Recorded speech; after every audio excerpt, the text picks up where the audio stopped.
Good morning, Disney Daily Motivation.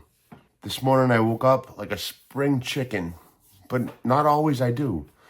Sometimes you wake up, boom, you wake up and you're ready to rock and roll. Sometimes you don't. I have a question for you guys out there. Do you think that the way that you wake up in the morning is directly linked to what you have on the horizon for that day? I got toothpaste on my face. What you have on the horizon for that day, that week, that month. I always feel like when I'm anticipating something that I'm looking forward to do that day or that week, I get up like no problem. When you have a vacation that to go on, you can barely go to sleep the night before, for me, for sure. But do you think that having a reason to get up in the morning makes it that much easier to get up? And I'm not talking about going to work to do a job that you hate because you have to pay the bills. We're not talking about that whatsoever. Although that is a reason you would have to get up in the morning, but then you literally have to get up. We're trying to talk to people before they're stuck in a place where they don't have to get up to do a job that they hate. We're trying to create lives here. We're trying to create lives that we can enjoy, that we have something to look forward to. We're trying to inspire the younger generation to not go for the easy money in the beginning, to be miserable later in life, so that when you have to get up at 4, 5, 6 o'clock in the morning, you're not dragging your ass out of bed every day. I don't think there's anything worse than that. But this is just a short snippet of something I journaled about this morning because my sleep has never been good. I've had sleep paralysis my whole life, which is when your mind is awake, but your body has no function. And it only really happens to me when I'm super stressed out, and it hasn't happened to me in quite a few number of years. When I was in recovery for a couple of years, it happened. I'm still a very light sleeper. I have to be extremely tired to fall asleep and get a good night's sleep. If I get 4, 5, 6 hours, I'm good. As long as I have something to look forward to that day. I've sunken into deep slumps of depression when I was waking up with no purpose, for no other reason than taking the time to find out what actually I want to do or get myself involved in. It takes time to figure out what you want to do. The last couple of years, since I became semi-retired, everybody thinks that, being retired and having free time is a blessing. It is a blessing because you get to hopefully figure out what you want to do with your life. It's really a luxury that sometimes I've taken for granted.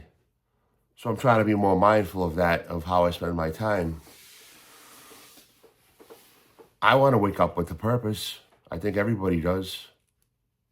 It makes my day a lot better and a lot easier. Starting this YouTube channel, it'll be 3 months, November 8th.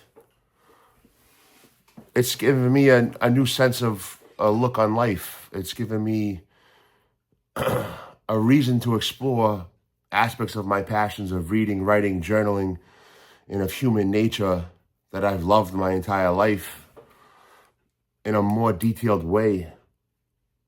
And I've always loved spreading this information out there. Anyone you've ever met, they can always tell you I'm always spreading blessings, or today could be the greatest day ever. I've always had this positive outlook. I want my life to be as happy and joyful as it can possibly be, and I want the people around me to be happy and joyful as they can be. Not everyone's gonna be as happy as you. People are gonna have bad days, and that's fine. But not only do I want to have the tools for myself to get me through hard times and depression and tough days, I want to be able to help those that I care about and the most important people in my life. And I feel like I do. My small group of friends, my family members, and stuff like that. And this YouTube channel has given me an avenue to spread my feelings of gratitude, kindness, and positivity to the world, Whoever's resonating with it, I really appreciate you guys for taking the time out of your day to watch any of my videos. We just started doing a deep dive into this book that I'm loving. I'm listening to an Audible, Ryan Holiday.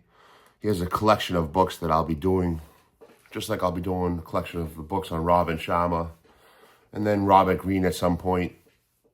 Those books have shaped my life. The Laws of Human Nature by Robert Greene and the 48 Laws of Power was the first book I actually bought, picked up, and read numerous times when I was young. I didn't use it for good reasons back in the day, but now I can, and now I do. And now I can share that with everyone.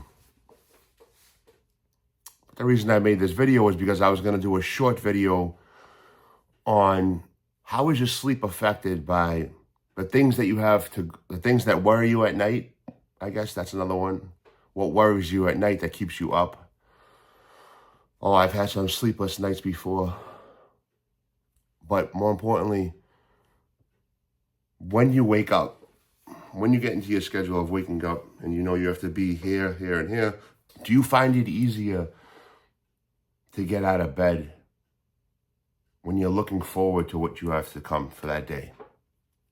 Like, I look forward to writing out my schedule. I look forward to journaling.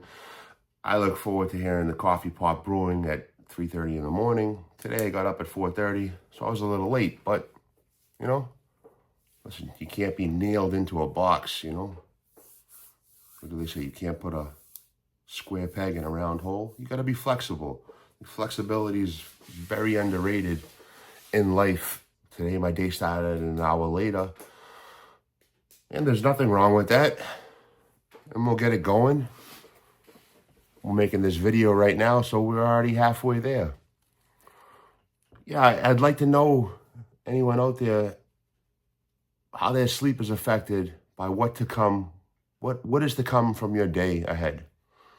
We're getting a little off topic today, taking a day off from Ryan Holiday's The Obstacle is the Way, because the chapter that I'm on now had a lot of detail in it, so that's going to be a little bit longer of a video.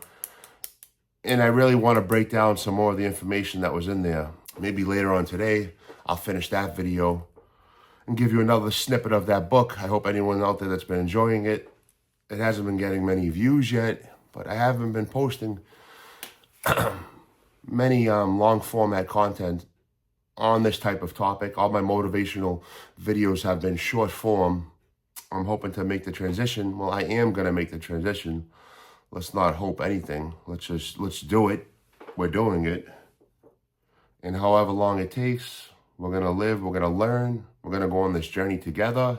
Like I said before, if you like books, reading, and you want to live the best possible life possible, then you found the right channel. And of course, if you love Disney World, got Magic Kingdom Main Street behind me. I just ordered this in a huge, it's going to cover my entire back wall. So we'll see how that looks. We'll see how the quality is. I got it online. I took the cheap route, which usually bites me in the ass. But it's like 90 by 72, Main Street, Magic Kingdom. It should look great. We're going to find out. For $20, it was worth a shot. The other version was $150, $200. So I said, let me try this. And if it doesn't work, I can always return it. But my brother took this beautiful photo of Magic Kingdom. I don't have the hot lights on, so it's not lit that well, but he's an amazing, amazing photographer. Today we're headed to Salem. It's the night before Halloween.